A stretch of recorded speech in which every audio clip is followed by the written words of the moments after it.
Hi friends, வணக்கம். நம்ம எல்லோரும் கேக் செய்கிறதுல ரொம்ப எக்ஸ்பர்ட்லாம் கிடையாது. நானும் உங்களை மாதிரி தான். இந்த கேக் ரெசிபி பார்த்திங்கன்னா யார் வேணால் ட்ரை பண்ணலாங்க. ஏன்னா சொதப்புனா கூட, நல்லா வரலனா கூட நம்மளுக்கு சாப்பிட்றதுக்கு அவ்வளோ டேஸ்ட்டாக இருக்கும். ஏன்ற ரீசனை நான் கடைசியில் சொல்கிறேன். முதல்ல 4 முட்டைக்கு வெள்ளைக்கருவும் மஞ்சக்கருவும் தனித்தனியாக எடுத்து வச்சுக்கலாம். மஞ்சக்கருவில் பார்த்தீங்கன்னா 3/4 கப் பவுடர் சுகர் சேர்த்து நல்லா வந்துட்டு அந்த எல்லோ கலர் மாறி லைட் எல்லோவில் வரும். அது வரலும் நம்ம பீட் பண்ணி எடுத்துக்கலாம். அடுத்து 1/4 கப் பாலும் அதே 1/4 கப்பில் கொஞ்சம் கம்மியாக பாலும் சேர்த்துக்கிட்டு ஒரு 2 டீஸ்பூன் வெண்ணிலா எசன்ஸையும் சேர்த்து நல்லா மிக்ஸ் பண்ணி விட்டுக்கலாம். மிக்ஸ் பண்ணதை ஓரமாக எடுத்து வச்சுட்டு இப்போ ட்ரை இன்க்ரீடியன்ஸ் ரெடி பண்ணிக்கலாம். 1 கப் மைதா மாவு கூட 1 teaspoon baking powder, 1/4 teaspoon salt சேர்த்து நல்லா இது மாதிரி சளிச்சு சேர்த்துக்கலாம். பேக்கிங் சோடா தேவையில்லை. முட்டையோட மஞ்சக்கரு நம்ம பீட் பண்ணி வச்சுருக்கோம்ல, அதில் தான் இந்த மாதிரி சளிச்சு சேர்த்துக்கணும். மிக்ஸ் பண்ணும்போது பார்த்தீங்கன்னா கொஞ்சம் பொறுமையாக மிக்ஸ் பண்ணுங்கள். அப்போ தான் நல்லாயிருக்கும். கேக் வந்து புசு புசுன்னு வரும். மொத்தம் 4 வாட்டியாக இந்த சளிச்ச மாவை மிக்ஸ் பண்ணி விட்டுக்கிட்டேன். ஏன்னு பார்த்தீங்கன்னா எல்லாத்தையும் சேர்த்து நம்ம ஒரேடியாக சளிச்சு விட்டுட்டோன்னா மிக்ஸ் பண்ணுறது கஷ்டமாக இருக்கும். அதனால தான் இந்த மாதிரி பிரித்து மிக்ஸ் பண்ணி விட்டுக்கிறேன். எல்லாத்தையும் நல்லா லம்ஸ் இல்லாமல் மிக்ஸ் பண்ணி வச்சதுக்கு அப்புறம் அதையும் எடுத்து ஓரமாக வச்சுருக்கலாம். இப்போ வெள்ளைக்கரு இருக்குது பார்த்தீங்களா, அதில் பார்த்தீங்கன்னா ஒரு 1/2 கப் பவுடர் சுகரை கொஞ்சம் கொஞ்சமாக சேர்த்து இது மாதிரி ஸ்டிஃப் பீக் வரலும் நம்ம அடித்து எடுத்துக்கணும். ஸ்டிஃப் பீக் வந்ததுக்கப்புறம் பார்த்தீங்கன்னா நம்ம மஞ்சக்கரு இருக்குது பார்த்தீங்களா, அது கூட இந்த வெள்ளைக்கரையும் ஒரு 4 வாட்டி பிரித்து இந்த மாதிரி மிக்ஸ் பண்ணி விட்டுக்கலாம். எப்போவுமே கேக் பேட்டர் வந்துட்டு மிக்ஸ் பண்ணும்போது இந்த மாதிரி கட் அண்ட் ஃபோல்டு மெத்தடில் தான் மிக்ஸ் பண்ணணும். அப்படி இப்படி மாற்றி வந்துட்டு மிக்ஸ் பண்ணக்கூடாது. எந்த லம்ஸும் இல்லாமல் எல்லாத்தையும் நல்லா மிக்ஸ் பண்ணி முடிச்சதுக்கப்புறம் பாத்திரத்தில் மாற்றிக்கலாம். 8 இன்ச் பேனுக்குள்ளே நல்லா எண்ணெயை தடவி விட்டுட்டு அதில் ஒரு பட்டர் ஷீட்டும் போட்டு நம்ம ரெடி பண்ணி வச்சுருந்த பேட்டரை ஊற்றி நல்லா டேப் பண்ணி விட்டுட்டு வீட்டில் இருந்த ஒரு பழைய குக்கரில் உள்ளே உப்பு போட்டுக்கிட்டேன். அதுக்கு மேலே தான் இந்த கேக் பேட்டர் அந்த பாத்திரத்தை எடுத்து வச்சு விசில் இல்லாமல் ஒரு லோ ஃப்ளேமில் வச்சு ஒரு 45 மினிட்ஸ் வேக விட்டுட்டேன். இப்படி தான் கேக் ரெடியாகி வந்துச்சு. கேக்கு சூடாக இருக்கும் போதே பார்த்திங்கன்னா அந்த சைடில் உள்ளதெல்லாம் எடுத்து விட்டுக்கிட்டேன் கத்தியை வச்சு. ஆறுனதுக்கப்புறம் எடுக்கிறதுக்கு கொஞ்சம் ஈஸியாக இருக்கும். அதனால தான் இப்படி பண்ணிக்கிட்டேன். நான் முன்னாடியே சொல்லியிருந்தேன்ல, கேக் சொதப்பினா கூட சாப்பிட்றதுக்கு செம்ம டேஸ்ட்டாக இருக்கும் அப்படின்னு சொல்லிட்டு. அதுக்கு காரணம் இது தான். 1 கப் பால், 1 cup condensed milk, 1 cup whipping cream, இது மூணுத்தையும் நல்லா மிக்ஸ் பண்ணிவிட்டு நம்ம ரெடி பண்ணி வச்சுருக்கோம்ல கேக்கு, அதில் வந்துட்டு ஃபோர்க்கால் ஓட்டை போட்டு இந்த பாலை ஊற்றி, அதாவது இது 3 மில்க்குன்னு சொல்லுவாங்க, இதை வந்துட்டு இந்த கேக்குக்குள்ளே ஊற்றி நம்ம ஊற வச்சுக்கிட்டோன்னா அட்லீஸ்ட் ஒரு மினிமம் வந்துட்டு ஒரு 4 to 5 hours ஊறணுங்க. கொஞ்சம் லைட்டாக மிதமான சூட்லேயே கேக்கு இருக்கும்போது நம்ம ஊற்றிக்கிட்டோன்னா நல்லா சீக்கிரமாக அப்சர்வ் ஆகிடும் இந்த 3 மில்க்கும் இந்த கேக்குள்ளே. சாப்பிட்றதுக்கு செம்ம சூப்பராக இருக்குங்க. கேக்கு ஹார்டாக வந்துச்சுன்னா கூட கவலை இல்லைங்க. இந்த 3 மில்க்கும் ஊற்றுறதுனால கேக் சாப்பிட்றதுக்கு ஸ்பாஞ்ச் மாதிரி அவ்வளோ டேஸ்ட்டாக இருக்கும். சின்னவன் ரியோவுக்கு பார்த்தீங்கன்னா மறுநாள் தான் பர்த்டே. ஸோ அதனால் கேக்கை ஃபுல்லாக ரெடி பண்ணி ஃப்ரிட்ஜில் எடுத்து வச்சுக்கிட்டேன். மறுநாள் எடுத்து நம்மளுக்கு வந்துட்டு டெக்கரேட் பண்ணுறதுக்கு ஈஸியாக இருக்கும். ஸோ அதனால் ஒரு நாளைக்கு முன்னாடியே கேக்கை ரெடி பண்ணி வச்சுக்கிட்டேன். நான் வந்துட்டு 2 டயர் கேக் தாங்க பண்ணியிருந்தேன். குக்கருன்றதுனால 2 வாட்டி பேக் பண்ணி எடுக்கிற மாதிரி இருந்துச்சு. இதில் க்ரீம் அப்ளை பண்ணுறதாங்க பெரிய டாஸ்க்காக இருந்துச்சு. ரொம்பவுமே கஷ்டமாக இருந்துச்சு. அப்படி இப்படின்னு அப்ளை பண்ணி விட்டுட்டேன். நான் ஒரு டிசைன் போடலான்னு பார்த்தா அது ஒரு டிசைன் வந்துச்சா. ஸோ இதெல்லாம் மறைக்கிறதுக்காக நான் என்ன பண்ணேன்னு பார்த்தீங்கன்னா, சாக்லேட் கனாஷ் இருக்குல்ல, அதாவது டார்க் சாக்லேட்டை வாங்கி ஃப்ரெஷ் க்ரீம் கூட டார்க் சாக்லேட்டை துருவி சேர்த்துக்கிட்டேன். அதை வந்துட்டு அடுப்பில் கொஞ்சம் நேரம் வச்சோடனே 2 நல்லா மிக்ஸ் ஆகி வந்துச்சு. அதை வந்துட்டு கேக்கு மேலே ஆறுனதுக்கப்புறம் ஊற்றிக்கிட்டேன். இது தாங்க சாக்லேட் கனாஷ். ரொம்ப ஈஸியாக பண்ணிடலாம். சாக்லேட் கனாஷ் ஊற்றுனதுக்கப்புறம் பார்த்தீங்கன்னா நல்லா இருந்துச்சு. ஆனால் ப்ளெயினாக இருந்த மாதிரி இருந்தனால ஷார்ட் சாக்லேட் இருக்கலாம், அதை வந்துட்டு மேலே போட்டு விட்டுக்கிட்டேன். விப்பிங் க்ரீமை வச்சுட்டு ரியோன்னு சொல்லிட்டு ரொம்ப பெருசாக எழுதிட்டேன்னா நல்லாவே இல்லை. மறுபடியும் சாக்லேட் கனாஷை ஊற்றி சின்னதாக வந்துட்டு விப்பிங் க்ரீமால் ரியோன்னு எழுதிக்கிட்டேன். இந்த குட்டியலையை சமாளிக்கிறதுக்கு தாங்க பெரிய கஷ்டமாக போயிடுச்சு. கேக்குன்னு அதில் இருக்க அந்த க்ரீமை நக்கிக்கிட்டு சைடில் ஸ்டிக்ஸ் இருந்துச்சு பார்த்திங்களா, அதெல்லாம் எடுத்துக்கிட்டு ஒரே அட்ராசிட்டியாக இருந்துச்சு. ஆனால் இதெல்லாம் செம்ம ஜாலியாக இருந்துச்சு. ஒரே ஃபன்னாக இருந்துச்சு அன்றைக்கி இந்த குழந்தைங்க பண்ணுற சேட்டையை பார்த்துக்கிட்டு. கேக்கை கட் பண்ணி வீட்டில் சாப்பிட்டுட்டு நம்ம அக்கம் பக்கத்துலேயும் கொடுப்போம்லாம், அந்த மாதிரி கொடுத்துட்டு அவங்களும் சொன்னாங்க கேக் செம்ம சூப்பராக இருந்துச்சு அப்படின்ட்டு. 2 கேக்குக்கு நடுவில் நான் க்ரீம் அப்ளை பண்ணியிருந்தேங்க. ஆனால் கேக் வெட்டும் போது பார்த்தீங்கன்னா அந்த க்ரீம் அங்கே இல்லை. என்ன ரீசன்னு பார்த்தீங்கன்னா, நம்ம ஆல்ரெடி இந்த கேக்கிலலாம் பார்த்தீங்கன்னா பாலெல்லாம் ஊற்றி நம்ம ஊற வச்சுருந்தனால கேக்கு ரொம்ப ஹெவியாக இருந்துச்சு இந்த பாலில் ஊறி. ஸோ இந்த க்ரீமை என்ன ஆகிடுச்சுன்னா பார்த்தீங்கன்னா அப்படியே கேக்குக்குள்ளே உள்ளே நல்லா அமுங்கி அப்படியே ஸ்மட்ஜ் ஆகி நல்லா ஊறி போய் இருந்துச்சு. இன்னும் நல்லா டேஸ்ட்டு கொடுத்துருந்துச்சு கேக்குக்கு.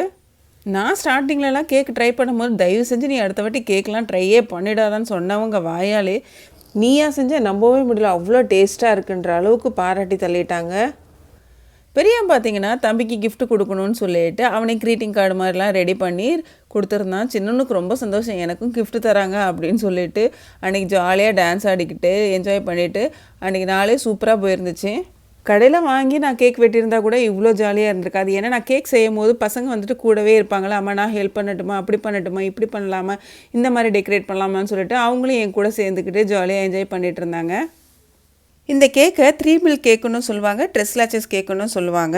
ஆனால் இந்த கேக் செய்கிறதுக்கு முக்கியமான பொருள் எதுன்னு பார்த்தீங்கன்னா கண்டிப்பாக பீட்ரு வேணுங்க.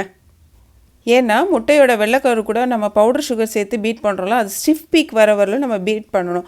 அது வந்துட்டு பீட்ரு இருந்தால் தான் நம்மளுக்கு வந்துட்டு கன்வீனியண்ட்டாக இருக்கும். நான் பர்த்டேன்றதுனால தான் மேலே க்ரீமெல்லாம் போட்டு டெக்கரேட் பண்ணியிருந்தேன். நம்ம 3 மில்க் ஊற்றுறோம்ல, அதோடய நம்ம ஸ்டாப் பண்ணி நம்ம கேக்கு சாப்பிட்டுக்கலாம். சூப்பராக இருக்கும். லீவ் டேஸில் குழந்தைங்க 2 பேருமே வெளியில் எங்கன்னா கூட்டிகிட்டு போங்கன்னு சொல்லியிருந்தாங்க. ஸோ வேளச்சேரியில் உள்ள கிராண்ட் மாலில் மேலே பார்த்தீங்கன்னா ட்ரெம்போலின் பார்க் இருக்கும். அதாவது 2nd ஃப்ளோரில் ட்ரெம்போலின் பார்க் இருந்துச்சு. நல்லா ஆட்டம் போட்டுட்டு சரியான பசியில் இருந்தாங்க. ஃபஸ்ட் ஃப்ளோரில் பார்த்தீங்கன்னா பார்பிக்யூ நேஷன் இருந்துச்சு. பசங்க பசின்னு சொன்னனால அங்கேயே அன்றைக்கி மதியானம் லஞ்சும் சாப்பிட்டுக்கிட்டோம். கூடவே தம்பி குழந்தையும் கூட்டிகிட்டு போயிட்டாங்க. செம்ம கஷ்டமாக இருந்துச்சு அவனை சமாளிக்கிறதுக்கு. இந்த ஹோட்டலில் அமௌண்ட் எப்படி பே பண்ணணுன்னு பார்த்தீங்கன்னா ஒரு ஹெட்டுக்கு இவ்வளோ அமௌண்ட்டுன்னு சொல்லி நம்ம பே பண்ணுற மாதிரி இருக்கும். பெரியவங்களுக்கு ஒரு அமௌண்ட்டு, சின்னவங்களுக்கு கொஞ்சம் கம்மியாகவும் இருந்துச்சு. நம்ம எத்தனை பேர் போகிறோமோ அத்தனை பேருக்கும் பே பண்ணி சாப்பிட்ற மாதிரி இருக்கும். ஆனால் வந்து அங்கே இருக்க ரெசிபீஸை நம்ம எவ்வளோ வேணால் எடுத்து சாப்பிட்லாம், ட்ரை பண்ணலாம். அன்லிமிட்டட் தான். நான் வெஜ்ஜுன்றதுனால இந்த சைடு கிரில்லில் வெஜ் வச்சுருந்தாங்க, அந்த சைடில் வந்துட்டு நான்வெஜ் வச்சுருந்தாங்க. வெஜ்ஜு பார்த்திங்கன்னா ரொம்ப நல்லாயிருக்குன்னு சொல்ல முடியாது, பரவாயில்ல சாப்பிட்லாம், அவ்வளோதான். நான்வெஜ்ஜஸ் டேஸ்ட் வந்துட்டு சூப்பராக இருந்துச்சுன்னு சொன்னாங்க. சாப்பிட்டுட்டு ஸ்டார்டிங்கில் மஷ்ரூம் கிரேவின்னு சொல்லிட்டு ஏதோ ஒன்று கொடுத்தாங்க. ஸ்டார்டர் மாதிரியே ஒன்றும் அவ்வளோவெல்லாம் நல்லால. ஆனால் கார்ன் மட்டும் நல்லா இருந்துச்சு. அது ஏதோ ஃப்ரை மாதிரி பண்ணி கொடுத்துருந்தாங்க, நல்லா இருந்துச்சு. பிரிஞ்சி சாப்பிட்டாங்க, அதுவும் நல்லா இருந்துச்சு. நான் வேறு எதுவும் ட்ரை பண்ணல. மேபி மற்றதெல்லாம் நல்லா இருந்திருக்கலாம். நான் வந்துட்டு இவ்வளோ தான் சாப்பிட்டதுனால அதோட ரிவ்யூஸ் மட்டும் நான் கொடுத்துக்கிறேன். நான்வெஜ்ஜை பற்றி சொல்லவே வேண்டாங்க. நல்லா இல்லைனா என்னோடய பெரிய பையன் வந்துட்டு சுத்தமாக சாப்பிட்ருக்க மாட்டான். ஸோ அவங்க வச்சது எல்லாமே வந்துட்டு என் ஹஸ்பண்டும் என் குழந்தைங்களும் சாப்பிட்டு காலி பண்ணிட்டாங்க. நம்மளுக்கு எக்ஸ்ட்ரா எதாவது வேணும்னா கூட இந்த மாதிரி வந்துட்டு கீழே வந்துட்டு நேம் போர்டு இருக்கும், அதை படித்து பார்த்துட்டு நம்ம வேணுன்றதை நம்ம எடுத்துக்கலாம். நிறைய நான் வந்துட்டு இப்போ தான் கேள்விப்பட்டிருக்கேன் இந்த மாதிரி ரெசிபீஸ்லாம் இருக்குதுன்னு சொல்லிட்டு. ஸோ அந்த மாதிரி ரெசிபீஸ் எக்கச்சக்கமான ரெசிபீஸ் இருந்துச்சு. ஸ்நாக்ஸ் ஐட்டம்ஸ் கூட நிறைய இருந்துச்சுங்க. பானிபூரி, பேல்பூரி சொல்லிட்டு நிறைய வச்சுருந்தாங்க. சாப்பாடு மட்டும் இல்லாமல் கூடவே என்னென்ன சாப்பிட்டுக்கலான்னு பார்த்தீங்கன்னா ஸ்நாக்ஸ் ஐட்டம்ஸ் இருந்துச்சு. ஸ்வீட்ஸு, ஐஸ்கிரீம்ஸு, சாக்லேட்ஸு, இந்த மாதிரி ஒவ்வொரு ஐட்டத்துலேயும் பார்த்தீங்கன்னா நிறைய வெரைட்டிஸ் இருந்துச்சு. மேலே ட்ரெம்போலின் பார்க்கில் நல்லா விளையாண்டுட்டு வந்ததுனால குழந்தைங்க எல்லாருமே செம்ம பசியில் இருந்தாங்க. நல்லா சாப்பிட்டாங்க வயிறு நிறைய. என்னோடய குழந்தைங்களுக்கு ஸ்ட்ராபெரி தான் ரொம்ப பிடிக்கும், அந்த ஃப்ளேவர் ஐஸ்கிரீம் தான். ஸோ அதே வந்துட்டு ஒரு 2-3 வாட்டி சும்மா எடுத்து சாப்பிட்டுட்டு இருந்தாங்க. லிட்டில் கிருஷ்ணாவில் வர மாம்பழ ஸ்ரீகன் சாப்பிடணும்னு ரொம்ப நாள் ஆசை. அப்படி ஒரு ரெசிபி இருக்கிறதுனே வந்துட்டு எனக்கு அந்த எபிசோடை பார்த்து தான் எனக்கே தெரியும். அந்த ரெசிபி பார்த்தீங்கன்னா இந்த ஹோட்டலில் இருந்துச்சு. விடுவானா இதுதான் சான்ஸ் சொல்லிட்டு நானும் அதை ட்ரை பண்ணி பார்த்தேன். ஆனால் நான் ரொம்ப எதிர்பார்த்தேன் அது டேஸ்ட் வந்து பயங்கரமாக இருக்கும் அப்படின்னு சொல்லிட்டு. பரவாயில்லைங்க, ஆனால் நல்லா தான் இருந்துச்சு. அன்லிமிட்டடாக இருந்தால் கூட நம்ம வயிறு அன்லிமிட்டட் கிடையாதுல்ல, ஓரளவுக்கு தான் நம்மளால் சாப்பிட முடியும். ஸோ எங்களால் எவ்வளோ முடியுமோ அதான் அந்த பசிக்கு நம்ம சாப்பிட்டுக்கலாம், அவ்வளோதான். எல்லாத்தையும்லாம் ட்ரை பண்ண முடியாது. நல்லா சாப்பிட்றவங்க நான் எவ்வளோ கூட தான் சாப்பிட்டுக்கிட்டே இருப்பேன்ப்பா அப்படின்றவங்களுக்கு இந்த இடம் வந்துட்டு ஒரு பெஸ்ட்டான இடமா இருக்கும் சாப்பிட்றதுக்கு. சூரிய அவர் பார்த்திங்கன்னா இந்த பரோட்டா சாப்பிட்டுட்டு மறுபடியும் வந்துட்டு இதெல்லாம் கல்லாட்டம் நான் முதல்ல சாப்பிட்றேன்னு சொல்லிட்டு மறுபடியும் ஆரம்பிப்பார். மறுபடியும் வந்துட்டு இதெல்லாம் செல்லாவது நான் முதல்ல சாப்பிட்றேன்னு சொல்லிட்டு சாப்பிடுவார். பார்த்திங்கன்னா அந்த மாதிரி யாராவது இருந்தீங்கன்னா அவங்களுக்கு வந்துட்டு இது வந்துட்டு கரெக்டான இடமா இருக்கும். என்னோட பசங்க பார்த்திங்கன்னா நல்லா சாப்பிட்டானுங்க. முக்கியமாக இந்த சைட் டிஷ்ஷு நொறுக்கு தீனியெல்லாம் நிறைய இருந்துச்சு, அதெல்லாம் நல்லாவே சாப்பிட்டு என்ஜாய் பண்ணாங்க. அன்றைக்கி நாங்கள் எங்கெல்லாம் போயிருந்தோம் பார்த்திங்கன்னா முதல்ல பிரித்திங்கராதேவி கோயிலுக்கு போயிருந்தோம். அதுக்கப்புறம் ட்ரெம்போலின் பார்க்கு, கடைசியாக சாப்பிட வந்துட்டு வீட்டுக்கும் கிளம்பி போயிட்டோம். சம்மர் டைம்ன்றதுனால ஃப்ரூட்ஸ் வந்துட்டு நம்ம எவ்வளோக்கு எவ்வளோ அதிகப்படியாக எடுத்துக்கிறோமோ நல்லது. நம்ம சாப்பாடு சாப்பிட பிடிக்கலன்னா கூட ஃப்ரூட்ஸ் சாப்பிட்டாலே கொஞ்சம் வந்துட்டு இந்த வெயில் காலத்துக்கு கொஞ்சம் நல்லா இருக்க மாதிரி இருக்கும். கண்டிப்பாக வீட்டு பக்கத்தில் விட கோயம்பேடு பழ மார்க்கெட்டில் வந்துட்டு விலை கம்மியாக தான் இருக்கும். என்ன அங்கே ஒரு பிரச்சனைனா நம்ம வீட்டு பக்கத்துலனா 1 கிலோ 2 கிலோ தேவையான அளவுக்கு வாங்கிப்போம். ஆனால் இங்கே போனால் அப்படி வாங்க முடியாது. பல்காக வாங்குகிற மாதிரி இருக்கும், அதாவது ஒரு பாக்ஸ் ஃபுல்லாக வாங்குகிற மாதிரி இருக்கும். இந்த மாதிரி பல்காக வாங்குறதுனால பணம் வேணால் மிச்சப்பிடிக்கலாங்க. ஆனால் பழங்கள் வந்துட்டு கொஞ்ச நாளைக்கு தானே இருக்கும், அப்புறம் அதுவும் அழுகி போயிடும், இல்லை காஞ்சி போயிடும். அதனால் நாங்கள் என்ன பண்ணோன்னு பார்த்தீங்கன்னா அவரோட ஃப்ரெண்டு அந்த அண்ணன் இருக்கார்ல, அந்த அண்ணனும் நாங்களும் கிளம்பி கோயம்பேடு மார்க்கெட் போயிட்டோம். ஒரு டப்பா வாங்கி 2 பேராக பிரிச்சுக்கிட்டோம். ஸோ வந்துட்டு காசும் நம்மளுக்கு லாபம் கிடச்சிச்சு. பழங்கள் பார்த்திங்கன்னா எங்களுக்கு எவ்வளோ தேவையோ அவங்களுக்கு எவ்வளோ தேவையோ அந்த மாதிரி பிரித்து எடுத்துக்கிட்டோம். ஸோ பழங்களும் வந்துட்டு சீக்கிரம் அதாவது அழுகி போகாது, நம்மளுக்கு தேவையான அளவுக்கு நம்ம யூஸ் பண்ணிக்கலாம். கொஞ்சம் வெளியே வச்சுக்கலாம், கொஞ்சத்தை வந்துட்டு ஃப்ரிட்ஜில் வச்சுக்கலாம். ஸோ வந்துட்டு எந்த பழமும் வீணாகாது, காசும் மிச்சப்படுத்திக்கலாம். ஸோ இது மாதிரி வாங்குறதுனால நம்ம வந்து கொஞ்சம் ஷேர் பண்ணி வாங்கிக்கிட்டோன்னா கொஞ்சம் நல்லாயிருக்கும். நாங்கள் வந்துட்டு ஒரு பழக்கடையில் போய்ட்டு ஆப்பிள், சாத்துக்குடி, அப்புறம் மாதுளம்பழம் இது வந்துட்டு ஒரு டப்பா வாங்கி 2 ஃபேமிலியை பிரித்து எடுத்துக்கிட்டோம். ஸ்ட்ராபெரியும் வாங்கியிருந்தோங்க. இவ்வளோ வாங்கினதுனால ஒரு ஸ்ட்ராபெரி வந்துட்டு ஃப்ரீயாக கொடுத்துருந்தாங்க. ஒரு பேக்கெட் வந்துட்டு நாங்கள் பே பண்ணி தான் வாங்கியிருந்தோம். ஸ்ட்ராபெரி வந்துட்டு நார்மலாக ஒரு டப்பா வாங்கினாலே அது வந்துட்டு 2-3 நாளைக்கு மேலே அழுகி போயிடும். நாங்கள் வந்துட்டு இந்த மாதிரி பல்காக வாங்கினதுனால நான் வந்துட்டு கொஞ்சம் வந்துட்டு ஐஸ்கிரீம் பண்ணிக்கிட்டேன். ஸ்ட்ராபெரி க்ளீன் பண்ணும்போது வெறும் தண்ணி ஊற்றி க்ளீன் பண்ணாமல் கொஞ்சம் தண்ணி பிடிச்சி அதில் உப்பும் போட்டு நம்ம ஸ்ட்ராபெரியும் அதில் போட்டு க்ளீன் பண்ணி எடுத்துக்கிறது நல்லது. ஸ்ட்ராபெரி கூட ஒரு அரை லெமனையும் தேவையான அளவு சர்க்கரையும் சேர்த்து நல்லா மிக்சியில் போட்டு அரைச்சி எடுத்துக்கலாம். பர்த்டேக்கு வாங்கின விப்பிங் க்ரீம் கொஞ்சம் இருந்துச்சு, அதில் கண்டன்ஸ்டு மில்க்கும் சேர்த்து நல்லா வந்துட்டு பீட் பண்ணி எடுத்துக்கிட்டேன்.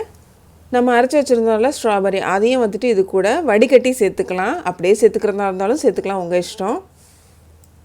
உங்களுக்கு கொஞ்சம் திப்பியாக இருக்கிறது பிடிக்குன்னா நீங்கள் வடிகட்டாமையே சேர்த்துக்கலாம். எல்லாத்தையும் சேர்த்து நல்லா மிக்ஸ் பண்ணி விட்டுட்டு ஃப்ரீசரில் வந்துட்டு ஒரு 8 ஹவர்ஸ் வந்துட்டு வச்சு எடுத்து சாப்பிட்டா செம்ம சூப்பராக இருக்குங்க. நம்ம வந்துட்டு கடையில் போய் வாங்கணுன்ற அந்த ஆசையை விட்டு போயிடும். அவ்வளோ டேஸ்ட்டாக இருக்கும் நம்ம வீட்டில் செய்கிறது. விப்பிங் க்ரீம் இருந்தனால தான் ஐஸ்கிரீம் பண்ணியிருந்தேன். இல்லைனா இதை வச்சு வேறு என்ன பண்ணியிருந்துருக்க முடியும்? டெய்லியும் ஜூஸு போட்டு தான் குடிச்சிருந்துருப்பேன். ஒரு 2-3 நாளில் எல்லாேருக்கும் ஜூஸு போட்டு காலி பண்ணியிருந்திருப்போம்.